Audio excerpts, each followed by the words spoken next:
కాకినాడ నగరపాలక సంస్థ రమణయ్యపేటలోని అన్నా క్యాంటీన్ను ఇన్ఛార్జ్ కమిషనర్ ఎన్వివి సత్యనారాయణ ఆకస్మిక తనిఖీ చేసి అన్నా క్యాంటీన్లలో నాణ్యత పాటించకపోతే కఠిన చర్యలు తీసుకుంటామని హెచ్చరించారు.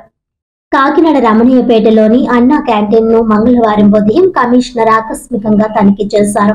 ఈ సందర్భంగా అన్నా క్యాంటీన్లో అల్పాహారం స్వీకరిస్తున్న ప్రజలను అడిగి ఆహార పదార్థాల నాణ్యతను గురించి తెలుసుకున్నారు. అల్పాహారం నాణ్యతలో చట్నీలు అస్సలు సరిగా ఉండడం లేదని ప్రజలు ఆరోపించారు. ఈ సందర్భంగా కమిషనర్ సత్యనారాయణ మాట్లాడుతూ ప్రజల నుండి ఆరోపణలు వస్తే అన్నా క్యాంటీన్ నిర్వాహకులపై చర్యలు తప్పవని హెచ్చరించారు. నాణ్యతతో కూడిన ఆహారాన్ని ప్రజలకు అందించాలని ఆయన సూచించారు. అదేవిధంగా స్వచ్ఛమైన మంచినీరు అందజేయాలని అన్నారు. కమిషనర్ వెంట health officer doctor Prithvi Charan ఇతర అధికారులు పాల్గొన్నారు.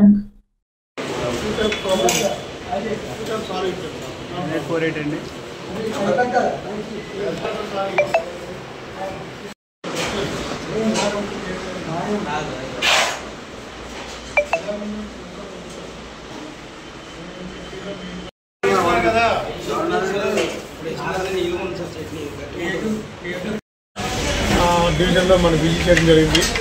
తాలిపేట డివిజన్లో అక్కడ ఆనుకుని ఉన్న డ్రైన్, ఆ స్కూల్కి ఎదురుగా ఉన్న రోడ్డు పాడైపోయిందని కంప్లైంట్ రావడం జరిగింది. ఆ కంప్లైంట్కి ఇప్పుడు ట్విట్స్ ద్వారా మనం పిల్లలకి ఇన్స్ట్రక్షన్ ఇవ్వడం జరిగింది. అదేవిధంగా అక్కడ మన స్కూల్కి ఎదురుగా ఉన్న డ్రైన్ పూడుకుపోయింది అని చెప్పడం జరిగింది. ఆ డ్రైన్ కూడా తగ్గించడానికి ఎస్టిమేషన్ ఏమని చెప్పి మన ఇంజనీరింగ్ అసిస్టెంట్ని ఇన్స్ట్రక్షన్ ఇవ్వడం జరిగింది. ఎస్టిమేషన్ వచ్చాక కరెక్ట్గా ఆమోదం తీసుకుని మనం దానికి తగిన రిపేర్స్ కూడా మనం చేయడం జరుగుతుంది. అదేవిధంగా ప్రక్కన ఉన్న క్యాంటీన్లో కూడా మనం అక్కడ విజిట్ చేయడం జరిగింది. అక్కడ వాళ్ళు సిమెంట్ చేయడం వల్ల ఏదైతే డ్యామేజ్ ఉందో అదంతా కూడా రోడ్డు పైన పడుతుంది జరిగింది. ఇందులో జనరేటర్ కూడా అది కూడా తీసేమని చెప్పి తీసేస్తామని చెప్పారు. వార్తలోని ముఖ్యాంశాలు మరోసారి.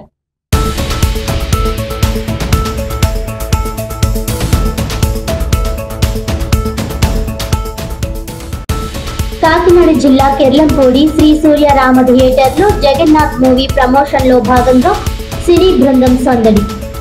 డిసెంబర్ 19న ప్రపంచ వ్యాప్తంగా విడుదల కానున్న జగన్నాథ్ మూవీని ప్రేక్షకులు ఆదరించాలన్న హీరో రాయలసీమ భరత్.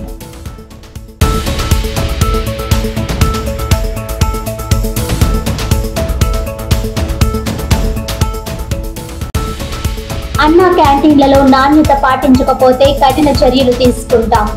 రమణయ్యపేటలోని అన్నా క్యాంటీన్ను ఆకస్మిక తనిఖీ చేసిన కాకినాడ నగరపాలక సంస్థ ఇన్ఛార్జ్ కమిషనర్ ఎన్వివి సత్యనారాయణ.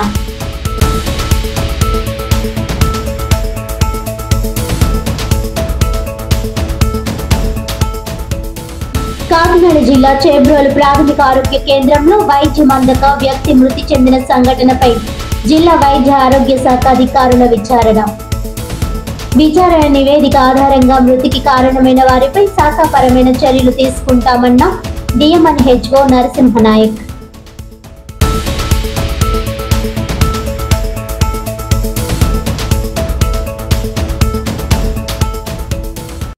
ఈనాటి వార్తలు ఇంతటితో సమాప్తం. తిరిగి వచ్చే బులెటిన్లో మళ్ళీ కలుద్దాం. అంతవరకు సెలవు. నమస్కారం.